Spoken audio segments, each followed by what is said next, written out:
Hey, what's good, y'all? You heard that smooth jazz intro. So now you know it is time for the Focus LBK show. This is your brother Robert Jenkins coming to you. This is episode, I believe it's 93. I'm terrible with these episodes. I'm terrible with dates. I'm terrible with episodes. But I think this is episode 93. And what we're going to talk about today, I want to give y'all a brief after action report, so to speak, about the Juneteenth celebrations. In case some of y'all are unaware, I was honored to be able to give a brief little speech over at Patterson. And I'm going to actually play that speech as part of this interview. So after my remarks here, I'll put that speech on. But I also wanted to touch on the whole Trump and Iran situation. So we're going to talk a little bit about freedom, a little bit about Juneteenth, and a little bit about this whole Trump and Iran situation. Let's get to Juneteenth first and do a hot wash of that. When I was in the military, we used to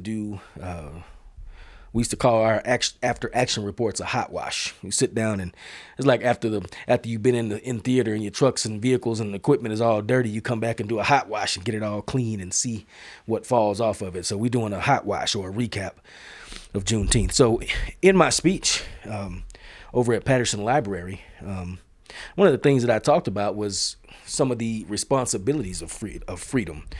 And what I really talked about, I called the speech the first 4 lessons of freedom, because I read the actual general order, the executive order, essentially, that General Gordon Granger read to the people of Galveston that were assembled there when he touched down and with his 2,000 troops or so. So read that general order, and reading that general order, there was a lesson in that.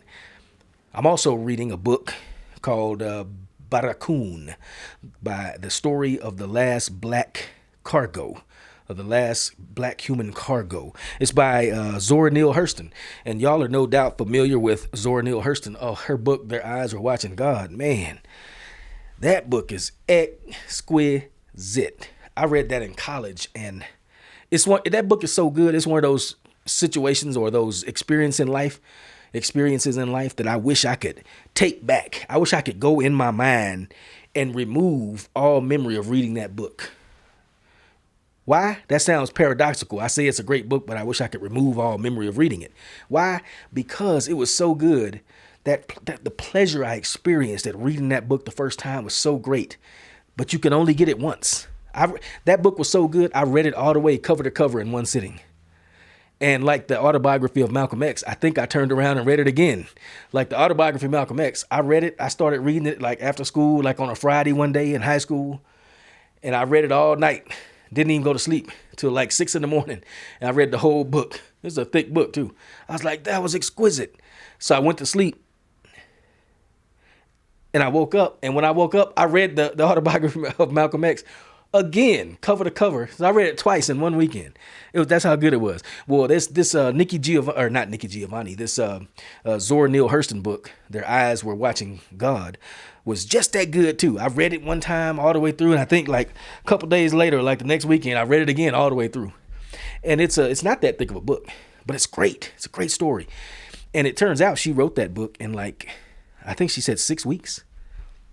She wrote a masterpiece in 6 weeks. Anyway, the book that we're really talking about, though, aside from Their Eyes Are Watching God, which everybody and their mom has probably read, one of Zora Neale Hurston's lesser-known books is called Barracoon, the story of the last black human cargo.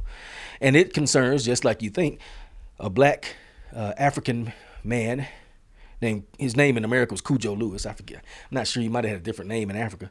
They named him Cujo Lewis over here. So anyway, in this book, Barracoon, which you can find pretty readily available. It's kind of cheap. It's real thin. It's not very thick. Pretty good reading, though.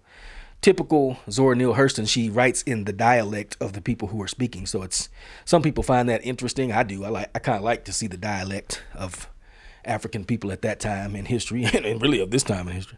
We still speak in dialects, if you know what I mean. But anyway, it tells the story of this gentleman who was kidnapped illegally, because see, the United States outlawed slavery. I forget the exact year, but before 1865, when the Civil War ended and they completely abolished slavery, they actually outlawed importing slaves. Now, if you had some, you could keep them, but it was illegal to go back to Africa and get more.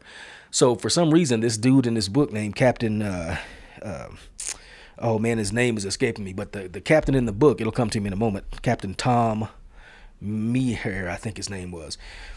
Anyway, he, for some reason, even though it was illegal to go so-called purchase African people at this point in time in America, he and his crew decided to go do it anyway. Just as almost like to see if they could. So they went over there and they got a crew, a small group of Africans or whatever, and they came back. And this book was about, it's very interesting because it tells the story. First of all, they went to Africa. It wasn't no kidnapping nobody. This is we get this from watching Roots, I guess, which I confess I've never watched all the way through. But I guess in Roots they show them kidnapping Kunta Kinte or whoever from the motherland. Well, guess what? I'm sorry to have to tell you, that's not the way it happened. Africans believed in slavery. African kings, like the king of Dahomey, for example, made their living. Their kingdoms were wealthy because of slavery. There were colonialist African kingdoms who went out to their neighbors and kidnapped them in war, took captives, and came back and sold them. They went to war specifically to get slaves, and they did it specifically to sell slaves to Arabs and Europeans. Why? Because the Africans supported slavery. They made slaves of one another. They made slaves of us and sold us to Europeans. Europeans trying to settle a country at the time said, good, we'll take some. The Arabs were, people never bring this up, and we like to take Arab people's name. We like to be Malik El Haj Sabaz, Malcolm X, a.k.a. We like to name our kids Tariq and Mustafa and all that kind of stuff. But the Arabs were probably some of the greatest enslavers on the planet. And the Arabs took African slaves many more times, greater numbers of African slaves than did the Europeans. Also, little known, the Islamic slavers, Muslims, took huge numbers of European slaves. In fact, they took so many white slaves that the word that we say today, slave, comes from the word Slav. Y'all heard of Yugoslavia? That's how bad they was enslaved by the Muslims. They took so many white slaves that they name of their people became synonymous with the word for slave, the Slavs. You know, if you was a Slav, you really got impacted by slavery. So this book is very interesting on many fronts. And one of the things that I talked about, the first 4 lessons of freedom, is that you can't, well, I'm not going to tell you what they are because I'm going to play that video later. I think I got that video right here. So we're going to put it next. But just goes to show, man, the history of slavery is not what we have been taught. I think a lot of people that I talk to seem to think that America was the only country that had slaves. That is incorrect. America was one of the last countries to have slaves. Britain and America, we don't like to admit it because we like to throw it in people's faces. Some people do. They like to throw slavery up and say, look what you did to us. Now give us money. You got to make up for it, even though they never were slaves and the people who they want the money from didn't ever have slaves.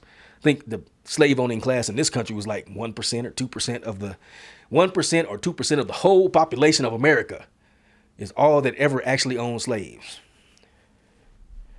And as I say, in the Muslim world, the Islamic world, they loved slavery. They had, I ain't gonna say billions of them, but they had way more slaves than America ever had. And they continued to do it even after America and Britain outlawed slavery. Britain was so serious that in around 1836, they outlawed slavery. I think the dude's name was, he was a clergyman named William Wilberforce, if I remember correctly. Him and his abolitionist movement ended slavery in Britain. And Britain was so deadly serious about ending slavery that they actually spent billions of dollars sending their navy around Africa and the Middle East, chasing down Muslim slave ships and making them free those Africans on those ships. America, they were taking so many white slaves around Libya, interestingly enough, that America had, I think it was under Thomas Jefferson, if I remember correctly, had to send the Navy, the fledgling U.S. Navy, to stop slavery over there because they was taking white folks slaves. And so he was allowing black slaves over here, but stopping them from taking white slaves. Okay, it's hypocrisy, but everybody involved in slavery were hypocrites. And it was not only the United States, it was not only Europeans. Again, some of the greatest slavers on the planet were black and brown. And in fact, in the places where I'm told that there still exists slavery to this day, they are solely black and brown countries in Africa, Pakistan, other places, India, countries in Africa. Those are the places where I'm told, I've never been there to see with my own two eyes, but I read a lot, and it's reputable sources seem to say you can still buy slaves. I heard there was a comedian one time, a black comedian, talking about going to Africa and getting him a slave. You can still buy him apparently. So isn't that something? Isn't that a thought? Isn't that a trip to think about right there? So I guess I said all that to say that as I mingled with the community out and about this past Juneteenth, man, I had those thoughts in my mind. First of all, a lot of people say how Texas was backwards because they didn't get the news till 2 years later about the Emancipation Proclamation. Well, it wasn't that Texas was so backwards. It was that they didn't have modern communications, and Texas was a Confederate state in rebellion. So of course they weren't going to allow Union forces to communicate freely within their territory. You don't allow an enemy the ability to do that during wartime. That's just, I mean, if you're having a war and you let your enemy talk to the people in your territory, that's just setting you up for failure. You know what I'm saying? Setting you up to have the enemy tell your story instead of you telling your own story. Anyway, so of course you can see that's why they didn't allow that news to spread. And also, just like I said, they had primitive communication methods. But you read that order, and I'm not going to read it here, but the executive order that they read about slavery was so instructive. And when I put that together with the book that I was reading, this book about the last human cargoes by Zora Neale Hurston, just had me thinking some particular thoughts as I walked around and made pictures for Juneteenth. And I will say I had a really good time. One thing I want to say, though, to all my brothers and sisters here in Lubbock that be doing these events and putting on stuff, Lord have mercy, can we please schedule these things on different days? I had about 3 or 4 things to go to that day, and I'm glad that the Lord blessed me with the physical ability and the ability to have enough cameras and batteries and stuff to go take care of these events and cover them. But man, you see all this? You see all this gray right here? That's a young man game. I am not a spraying chicken. I say spraying. That's what my grandpa used to say. I ain't no spraying chicken. Y'all got me running around from this event to that event. Okay, I got myself running around from this event to that event. But still, Lord, let's put these things on different days, man. Jeez, man, for real. But no, it was fun covering this stuff. I started off, of course, at May Simmons, and I took made some pictures over there. Made some really good pictures. I love seeing our elders. And I was a little bit sad to see that some of our extreme elders, people who are like in their 90s, you can tell they're just a couple of years older than when I first met them. And it shows a little more, I think, because they're kind of up in age. So I felt a little bit sad to see that. But at the same time, I felt overjoyed to see them still getting around and still mobile and agile and making it do what it do out there, shaking their tail feather like everybody else. So that was a pleasure to see that. The pictures I made at May Simmons that morning, there's some pretty good snaps, I think. Pretty good images, pretty good frames that were exposed, as the photographers like to talk when they're talking to each other. So check those photos out. Of course, I'm gonna throw a link down here in the description, but I think you can just look on there and say it says images from Juneteenth 2025. The parade was a trip. Well, I'm gonna tell you something I really loved about the parade. Man, I love seeing black cowboys. I love seeing people of color unapologetically wearing cowboy boots and hats and Ariat shirts, looking sharp in a mug, riding actual horses with actual trailers on their actual pickup trucks. Actually looking like some real black cowboy. Ooh, I love that. That is exquisite to me. When I see that, I can't take enough pictures. And them 806 big steppers, I don't know. I feel like I don't know these, and don't get mad at me if I say this wrong, but I look at them and I look at the cowboys. They all was in the same area, and it looked like they was related. I felt like I was seeing a family over there, different parts of a big family. You know what I'm saying? If not, for y'all forgive me, but that's just what it looked like. And man, I tell you what, I just love seeing them 806 big steppers jamming with their hats and boots on. I can't do all that stepping stuff, man. I never could get that line dancing down. I just ain't good at following rules. He be saying step to the left and step to. I'd be like, yeah, something in me can't do it, man. I'm an independent cat. You know what I'm saying? I just can't be following instructions like that. But they show following them instructions. They be following them funky too, boy. They be jamming. Cowboy boots be looking good on their feet. Them hats they be having them just right on their head. I be like, love seeing them black cowboys. That stuff is gorgeous because that is a part of the history of the West. That is a part of the history of West Texas. It's part of the history of the cowboy. Black people weren't just slaves. There were black people who were free and who were cowboys. There was Bass Reeves, who was free and who was a lawman. Nick, what was his name? Doggett, the guy that used to wrestle the steers, I think, with the biting their lip, doing the bulldog. Bill Doggett, I think his name was. Bill Daggett. Famous black rodeo king, cowboy. So I love seeing that still being reflected in our people today, man. That just fills me with adoration. I love the way they look. And I wish I could dress like that myself. Now, I could dress like that, but honestly, I don't like to. I wouldn't want to do it because I'm not being true to myself. I'm not a cowboy. I wasn't raised that way. My folks is country, but we wasn't cowboys. We was laborers, you know what I'm saying? We used to pick and pull cotton, and we were farm hands and mechanics and stuff like that. So we weren't cowboy and cowhands on a ranch. So like I say, I feel like I can't rock that stuff authentically. Now I'm a Texan, so I can rock it from that aspect, but I just can't. Yeah, I just wouldn't feel right. Y'all know what I'm talking about?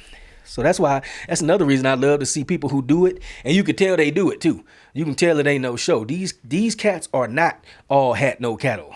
These cats is all hat and all cattle and all horses, trailers, all living in the country, all riding them horses and caring for them. You can tell they cowboys. You can tell by the way they move and just look, how comfortable they look on it. I got a picture of some young cats. It looked like they was about 4, riding 2 of them on a horse, riding. Knew what they was doing. Just looking like, yeah, what's up? I say, love that. Love that. They're going to make me break down and go to the Houston Rodeo next year. I used to go to the one in San Antonio a couple times. I say used to. I went there a couple times. It was cool. I saw some black cowboys. I really want to make more pictures of these black cowboys. Hey, if any of y'all black cowboys is listening in the LBK and surrounding areas, man, hit your boy up. 806-642-0949. Hit me up and tell me. You can send me a text and say, we're going to be riding horses next Saturday at so-and-so. And so I will be there with camera in hand, for real. I want to catch that. That's gorgeous, man. I love it. I don't want to keep on going about it. I could just keep talking about that all day. Y'all be like, this dude been talking about black cowboys for an hour and a half. I wish he'd talk about something else. I don't even want to talk about nothing else. Because honestly, the next thing that happened this past weekend, in addition to all that Juneteenth stuff, of course, Trump hit Iran with what seemed to be some inconsequential missile strikes. They said, we took out Iran's nuclear program. My understanding, reading the sources that I like to read that seem to be right more often than wrong, though that was a staged event almost. They told them where they was going to hit. They told them when they was going to hit. Satellite images showed that the Iranians moved all their stuff out of the Fort Owl and Natanz, all the various nuclear sites. Satellite images show what appear to be dump trucks moving the stuff out days before, weeks before, and dump trucks filling them in with dirt so they won't get really damaged. I don't know the truth behind any of that because I wasn't there. I do have, like I say, usually my sources that I read they're usually more accurate than the TV, CNN and Fox. If you watching CNN and Fox, who was it? Benjamin Franklin, the founding father? Was it Thomas Jefferson? One of them said people who read newspapers, or in this case, watch TV news. I'm a butcher the quote, but basically, you misinformed, uninformed, and you really just come away being confused. That's not how Benjamin Franklin said it, obviously. But I say that because that is what I saw in my military career in intelligence. is that the stuff they talk about on the news is usually not even close to what actually happened. And that appears to be the case here. I don't know for sure, though. But I will say I'm just fairly disgusted with Trump. And I'm fairly disgusted because, first of all, I'm not the kind of person that hates somebody just because you tell me to. So just because the news say I'm supposed to hate Trump don't mean I'm going to hate him. I don't love Trump neither. The news say, some people say just love everything he do is right. He MAGA. Yeah, I want to make America great. I feel like America is a great country, and I feel like we have lost some of it messing around. Part of the reason why we have lost the greatness that we may have had at one time is because we always overseas chasing these silly, inconsequential. No, they're not inconsequential. They're momentously consequential military entanglements, but they are utterly and completely fool's errands. The Middle East has been fighting for centuries. And just as long as the Middle Eastern tribes have been fighting each other, Western powers have been intervening in those wars. And we haven't gotten anything. But let me rephrase that. When I say we, I mean regular people like me and you, your mama and your cousin too. y'all know that, Outcast. We don't get nothing out of that. The people on both sides of the political spectrum that constantly advocate this overseas military interventionism, they do get something out of it. They get money and power. I'm thinking all these rap songs, money and the power, money and the power, money and the power. All my old school ghetto boys heads. Y'all know what I'm talking about. That's what they get. They get money and the power. What do we get? High gas prices and arms and legs blew off. Burns over 80% of our body. I was in the military. I saw stuff like that. I don't want to see it no more. We don't ever get nothing from these wars. Regular people like us benefit from peace and stability. So that's why I say I'm disgusted with Trump. Why are we fighting Israel's wars? This appears to be something that Israel wanted us to do. Why are we fighting Israel's wars? Why are we giving Israel money and military aid? Why are we giving Ukraine money and military aid? What does that have to do with making America great again? Nothing at all. So what I saw this past weekend, I didn't even get to hear about it on the day it happened because y'all know me, I'm out slinging these cameras. I'm out here slinging cameras at this at the 100 Black Men event. I didn't see no news all day. Juneteenth and that event. Like I said, y'all need to put these on different days, brothers, if we can, brothers and sisters. But anyway, so disgusted and disappointed. All it proves, though, is what I have long since known is why I'm not a Democrat or a Republican. I'm a libertarian. Now, I will tell you right now that the Libertarian Party is a joke, but libertarian principles are the only principles out there to me, political principles, economic principles, that make sense. The party it's not even a funny joke. It's not even a bad joke. It's just a sour joke, the Libertarian Party. But the libertarian principles are the universal truths as far as I can tell. And that is like, for example, the first thing is ownership of private property is top of the thing. The reason that's important is because you are your own first form of private property. You own yourself. You own all your labor. You own the fruit of your mind and the fruit of your hands and the fruit of your back. Everything that you produce is yours first. Another libertarian principle is that all taxation is theft. I wholeheartedly believe that. And I'm going to tell you why. I don't want, for example, none of my tax money going to Israel, Ukraine, Uganda, Yugoslavia. I don't want nothing. Don't pay nobody no money. Why are we paying other countries money? If you claim to be a country, pay your own way. That's like being an adult, but you borrowing everybody else's money. People that ain't even got money. People that struggling themselves, and you walk around with your hand out so you can fight somebody. Get away from me with that. You can get. You know what I'm saying? Like my grandma used to say, well, you can get with that. I don't owe you nothing. And that's why I say taxation is theft. That's why I wholeheartedly believe it. They're taking my money that I need, dropping bombs on a country can't even find on the map. Half the people out there talking about these wars and stuff, I guarantee they can't find these countries on the map. We support Ukraine. Point Ukraine out on the map. You can't. Tell me a little bit about the recent history of Ukraine. You can't.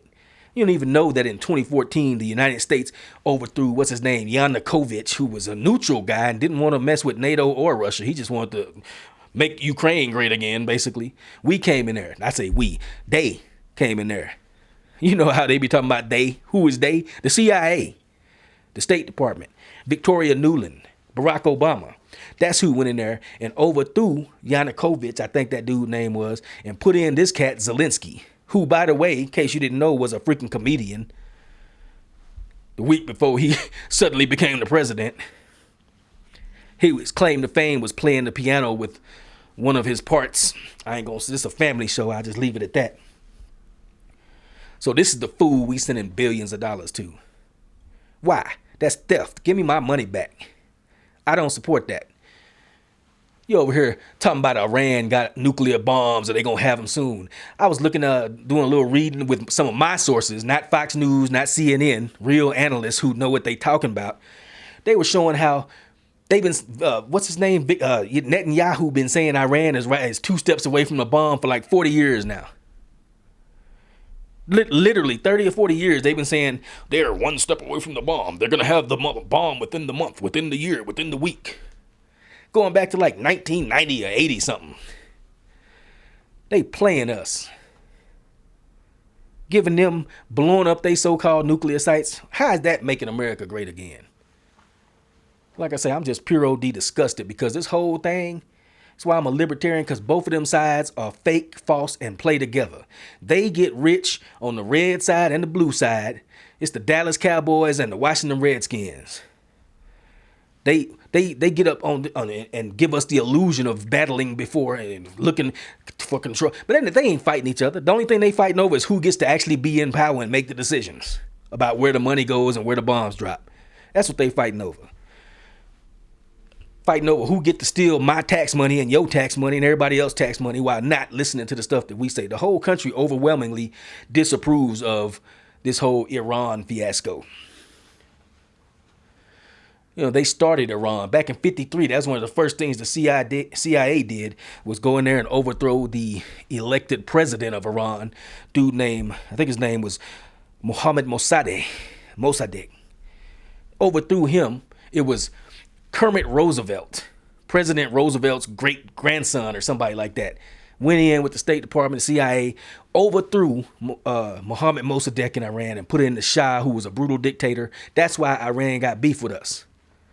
Iran don't got beef with us because they just hate America. They got beef with us because we overthrew their elected president, put in a brutal dictator, and stole their oil. That's what we did. All that on behalf of, was it British Petroleum, BP? Or might have been another oil company. I'm thinking of stuff I haven't read about in years, but I think it was BP, British Petroleum, wanted that Iranian oil, and Iran said, nah, we gonna nationalize the oil and keep that money ourselves. And Britain said, what? No, you ain't.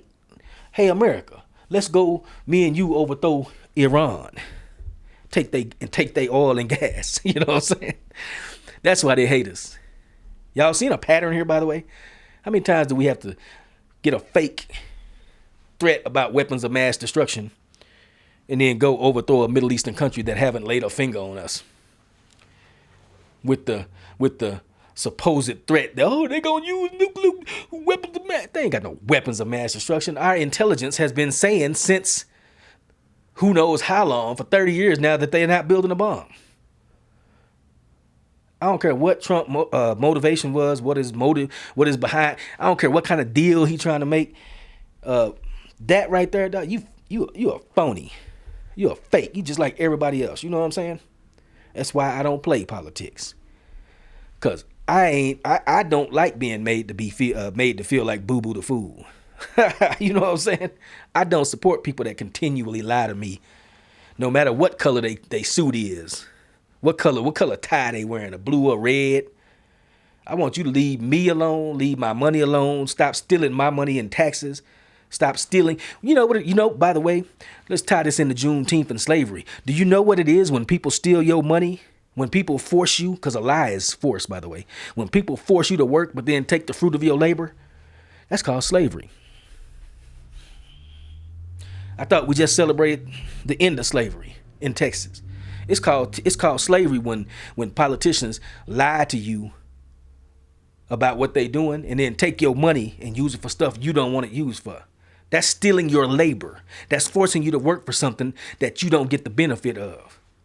That right there is the definition of slavery. That's why I can't stand none of these clowns. You know what I'm saying? Oh, man, I need to take a breath.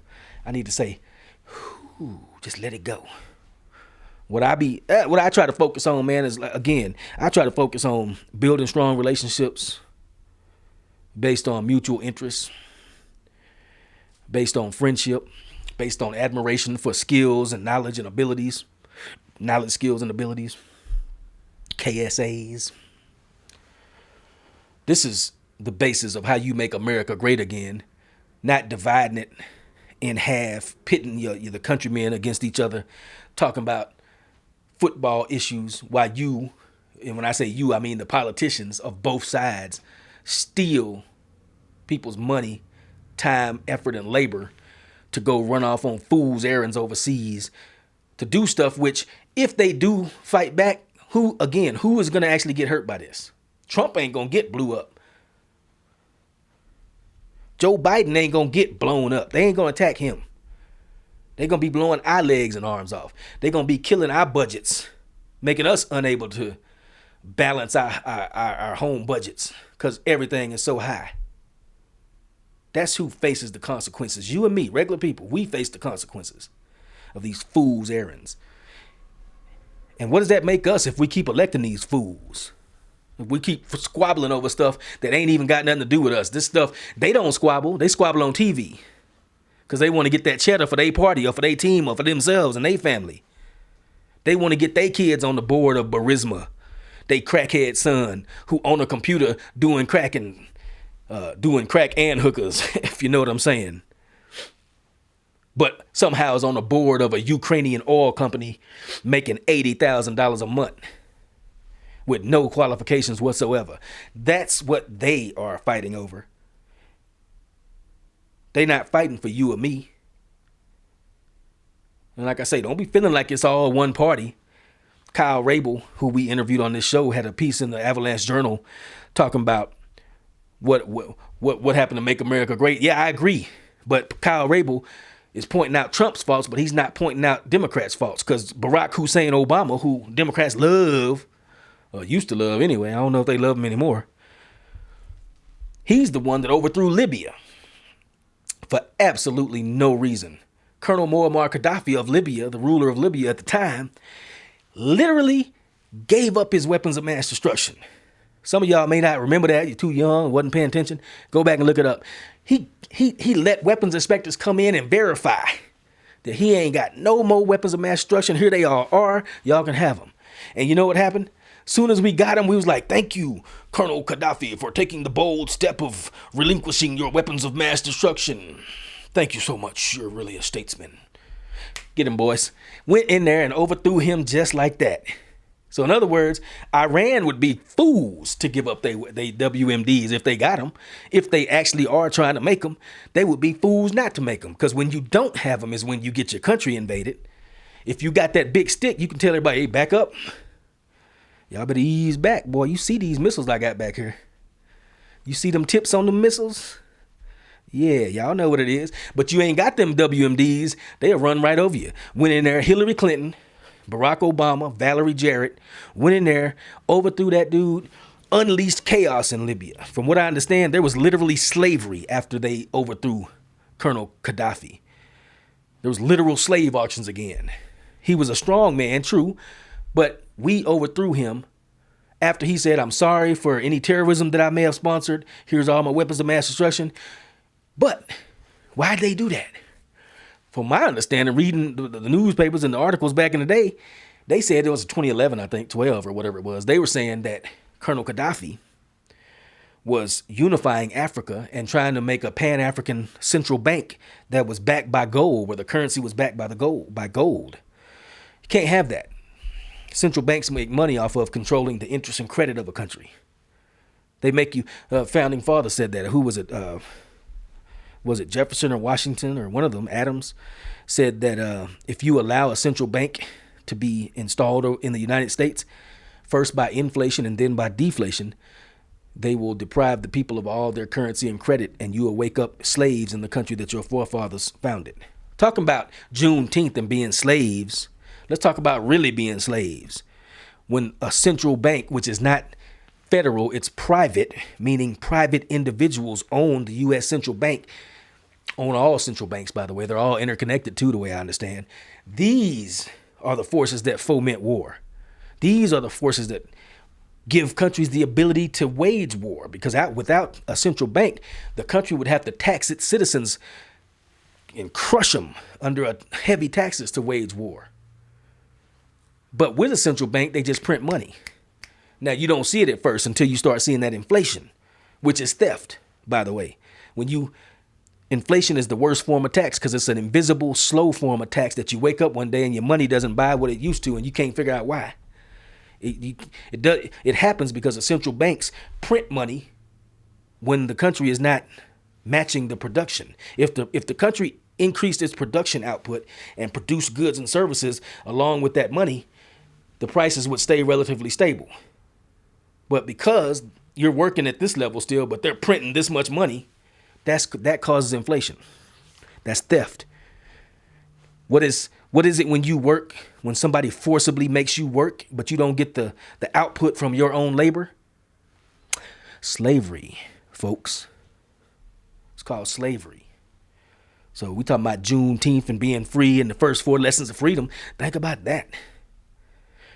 All this military adventurism, all this money printing, all this crazy stuff that they doing with the money that we don't really want them to do.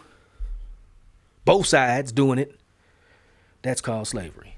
So as we talk about Juneteenth and freedom and the first 4 principles of freedom, first 4 lessons of freedom, before I let y'all see that clip, hopefully y'all like it. Think about that. Are we really free? We really free walking around with slave trackers in our pockets? I done seen people, man. I done seen people committing crime but can't put their cell phone down. I done seen people running for their life out of fire but got their cell phone. Like, you won't put that down, will you? Back in the days, they say slaves couldn't travel without papers. Now they don't say that because we voluntarily carry our papers and trackers around with us. Talking about Juneteenth, we free now. Are we though? I don't know. I tend to say probably not. Anyway, LBK, that's what I got for you today. But before I sign completely off, I just want to say, watch this little speech that I gave at Patterson on the opening ceremony of the Juneteenth celebrations, actually on Juneteenth, this past Thursday. So peep it out. Let me know what y'all think down in the comments down there. And man, hope y'all.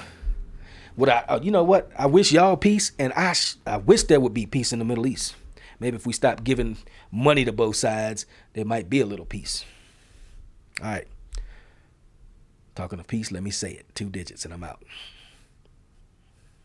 Hello. Can I please get your attention? You all look so beautiful today. Thank you all so much for coming out. So the Lubbock Juneteenth Committee is excited to announce the full schedule for the 2025 Juneteenth celebration taking place June 19th and the 21st. This year's theme is Rise Up Weekend, which brings our community together through vibrant series of events that honor Black history, culture, and freedom. The committee encourages all to participate in this celebration of the resilient human spirit with activities for all ages. The celebration includes live music, wellness initiatives, youth programming, and more, all free and open to the public. I first want to thank our leading sponsors, which are HEB, United, Lamar, Leprino, and Star Care. And I also want to thank Coach Krista Gerlich and Coach Jada Williams and Coach Adrian Walters with the Texas Tech Lady Raiders basketball for being here with us today. And I would love to thank, this is not all of our committee. We are small, but we work very, very hard. I would ask that our committee please stand, the Juneteenth Committee. And of course, course, I didn't tell you my name. My name is Duwana McPherson, and I am one of the co-chairs to this year's Juneteenth celebration, and I will turn it over to Corey Powell, my co-chair. Thank you, Duwana. I paid her for that. But we are really excited to have all of you here. As was mentioned, this is a celebration that is to be for everybody, regardless of age and stage, regardless of ethnicity, political affiliation. This is a community event. It's a celebration of freedom. We understand the importance of Juneteenth as it relates to those of us who are of African descent and all of us as a human collective, that Juneteenth celebrates when we in Texas learned in 1865, 2 years after the Emancipation Proclamation was signed, that we indeed were free. And so this is an annual celebration. It's been a part of the Lubbock community for a number of years, decades, in fact.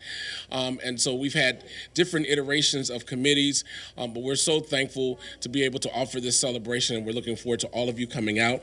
We'll go through the schedule so you'll know what it is. I'm going to read so as not to leave anything off. As you know, we're here in the library, and we're so thankful to Teresa Wilson and the library staff for allowing us to have this event here. Following the press conference, there will be refreshments, and there are some activities for our kids, and we're so grateful to see all of these young future leaders present.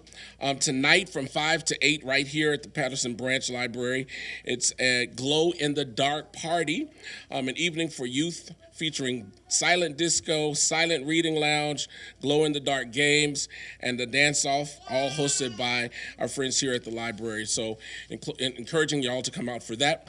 And then on Saturday, for our seniors 62 years old and older, we have our annual senior breakfast, which takes place at the May Simmons Community Center. It's hosted by my brothers and sisters keepers, and it's a free breakfast that honors the elders of our community and starts the day off with community connection. They'll have some door prizes and some giveaways for them, so please share that information as well. Then at 10 a.m., the United Supermarkets Parade will begin at Avenue A and go east on Broadway, turning right on Canyon Lakes Drive, and ending across 19th at Rock Solid Fitness. It is free. We want you to come out. There will be lots of good things going on, vibrant displays of floats and music and dancing, local groups and organizations. The parade grand marshal will be former Red Raider football standout Tony Bradford, who is now a DPS trooper. Fan favorite Raider Red will be in the parade, along with the Lady Raider basketball team and staff. So we're so glad to have y'all out as well. There are various categories and awards that will be given out for those who participate in the parade. And then immediately following the parade at 11:30 a.m. in McKenzie Main City Park, which used to be McKenzie State Park. I still want to say that, Sheila, but I guess it's not that anymore. It's a family-friendly event all day from 11:30 to 4 p.m. Leprino Foods is sponsoring the kids zones. There are air jumpers and all those kind of activities for the kids, including some water activity. Parents, it will be supervised activities for your kids. The Star Care Health Fair, health is wealth, and so there will be screening opportunities and educational activities as well going on in the Star Care Health Fair. Reliant is sponsoring ice cream eating contest. Yeah, I like that, huh? That goes on around 12:30. Atmos Energy has our cooling station. It's going to be warm. We'll have free water, courtesy of our friends at United, an opportunity to stay cool. There's information fair. There are food vendors and vendors who will be selling different products, as well as other things that you can purchase. Then we have live music, a band all the way from Shreveport, Louisiana, Musicology. The band will be performing. And Sheila, one year we did not include gospel, and about 72 of our seniors in the community caught me, and they said, "Baby, don't forget the Lord."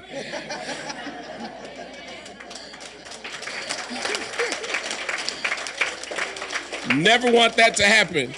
So Gospel Hour will feature Alicia Mack, who is an awesome praise and worship leader and singer from Houston, Texas. She'll take the stage at 2:30.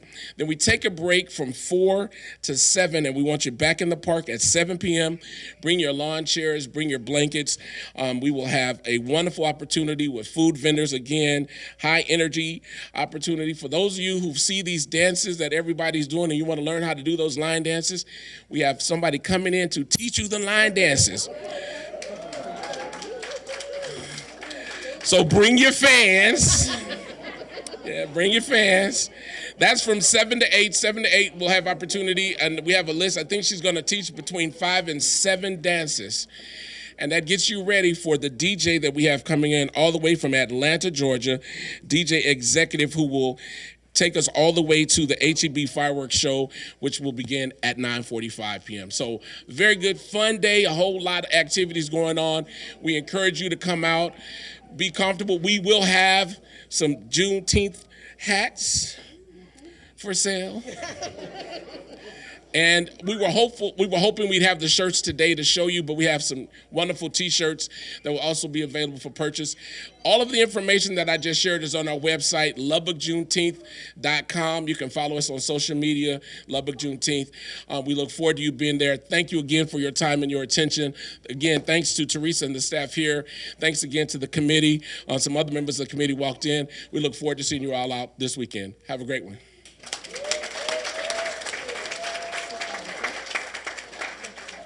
So refreshments, and then the kids area for painting and things of that nature. Yes, Teresa. We have Robert Jenkins. He's going to say something. Okay, come on.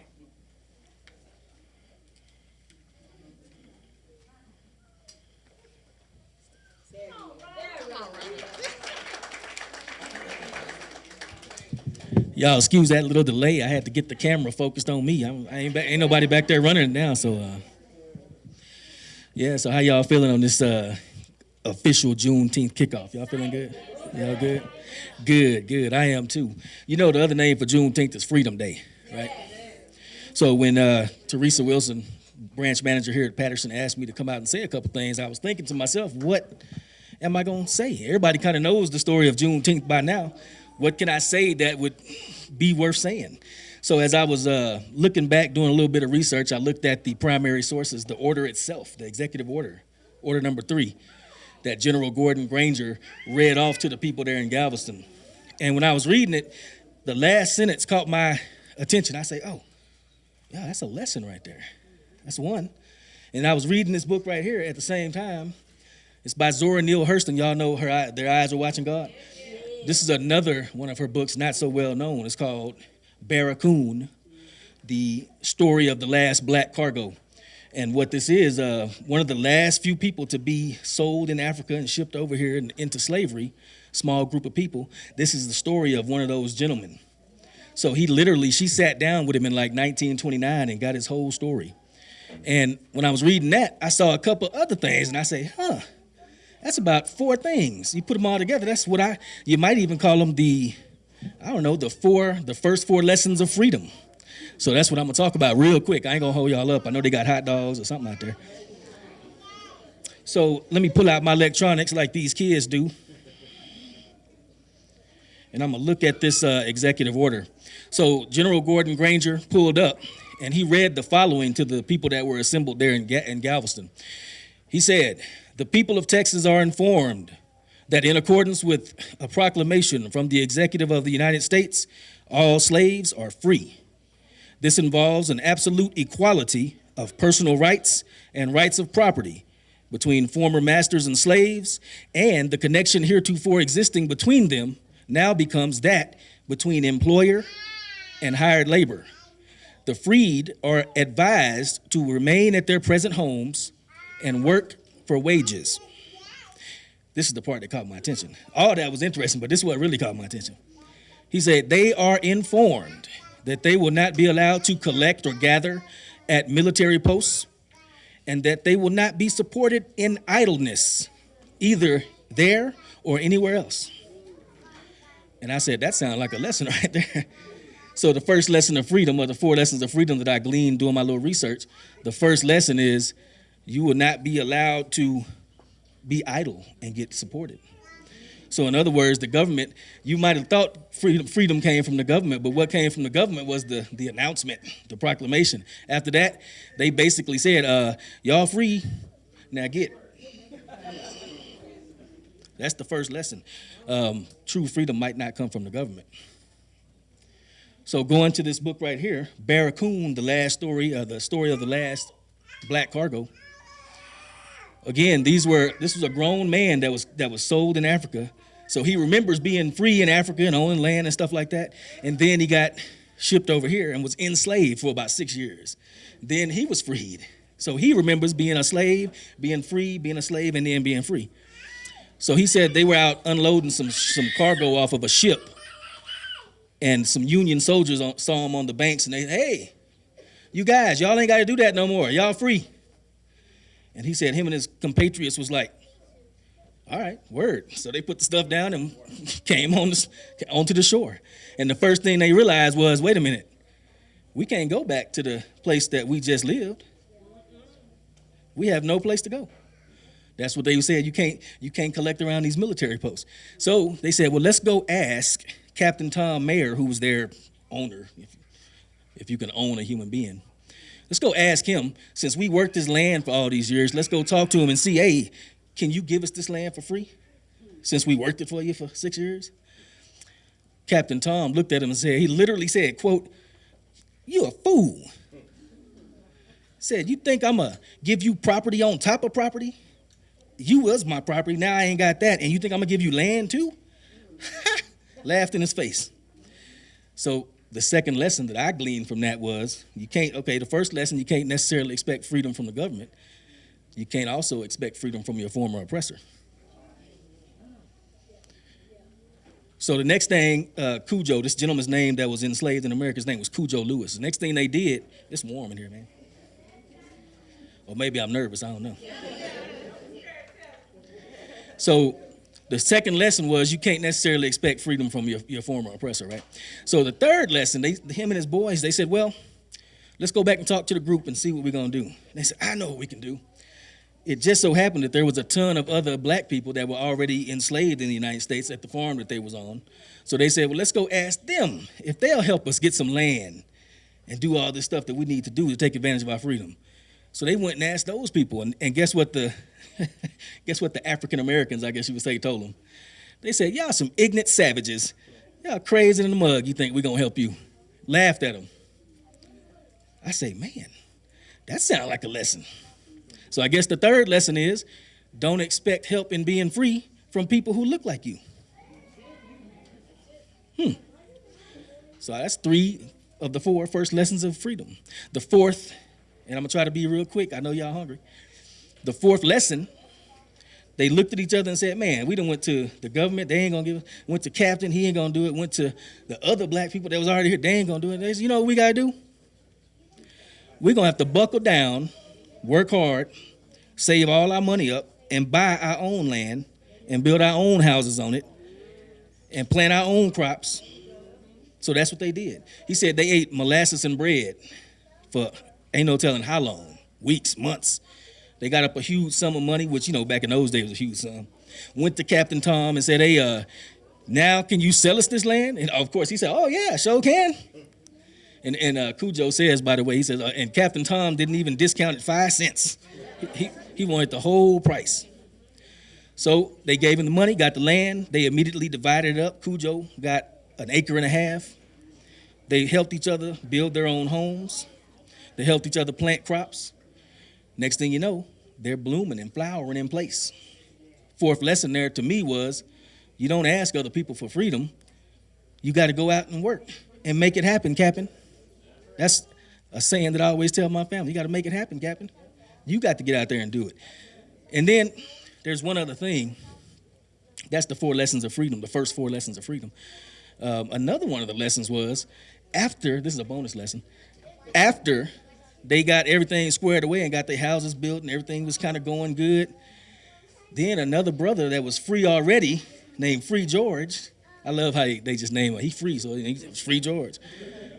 Free George had a business of some sort, and he was already kind of making some money and getting it going. So then, after they got their thing going, That's when Free George came over there and helped him out also.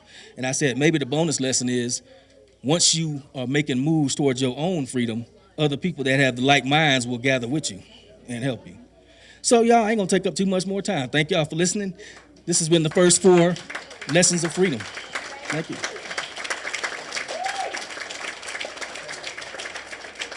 Thank you so much. Thank you so much. Refreshment time.